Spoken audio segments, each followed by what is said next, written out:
What's up, everybody? It's John Trigg, the Rolling Realtor, and I'm back with your real estate question and your real estate answers. So today's question is from a seller. The seller wanted to know, why is my Zestimate so much higher than my comparative market analysis? My CMA that my real estate agent gave me is lower than what my Zestimate says. Why is that, and how can I get this Zestimate number? All right, so first let's dig into those estimated values, okay, those home estimated values.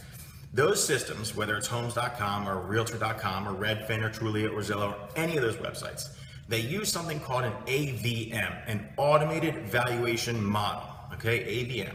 And basically what that is, it's an algorithm. It's just data.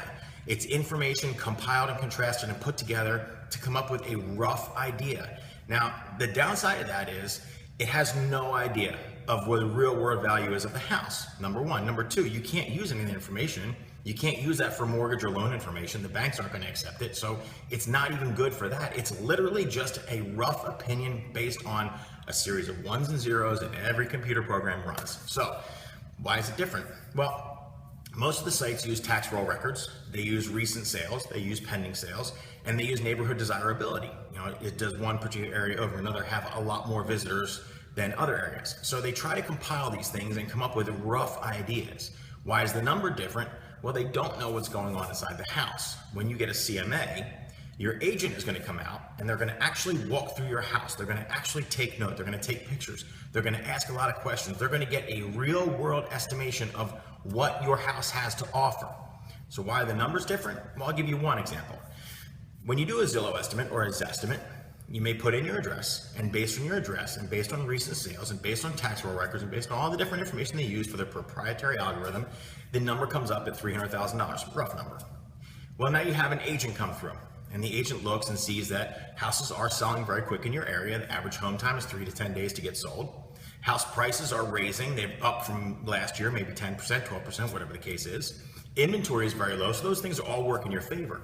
However, when walking through the house, maybe the real estate agent notices that although you put in a brand new kitchen, you did it to your specific style, and it's not the style that's currently selling the most or that buyers are really looking for. Maybe he or she realizes that all the cabinets are going to have to be torn out and redone. Or maybe the flooring is not the type that's going to sell really fast. Maybe you have the kind of flooring in that's going to need to be ripped up and refloored. Or to a much bigger degree, let's say the agent goes down to the basement and finds out that although you do have a finished basement, you have a flooding problem. You have an issue where every time it rains really heavy, your basement collects water.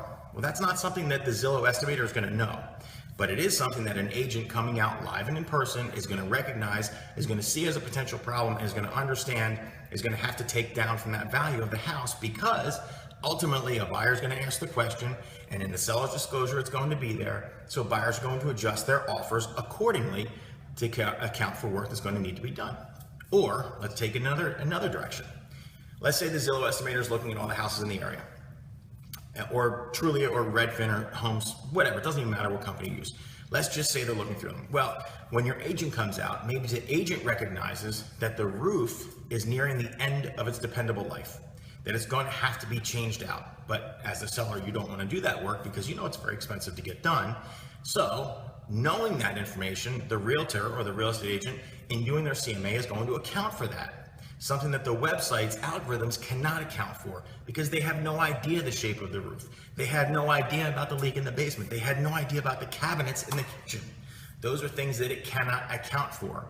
And I'm not saying that goes on every single home, but when you're looking at the differences in an algorithm that uses just raw data and a human being that looks and recognizes the value or the increase in value on the flip side of things that you have done or the devaluation of things that you need to do or haven't done.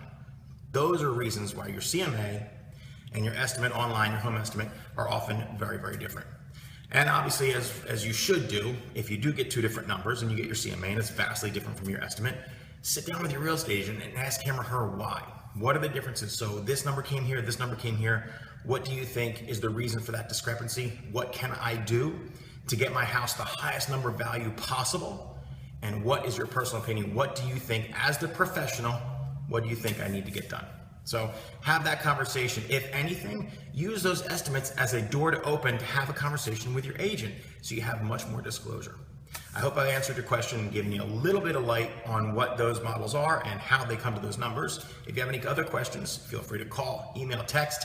Please like, comment, share, subscribe to my channel. We'll talk again soon. Thank you for all your support and continue watching.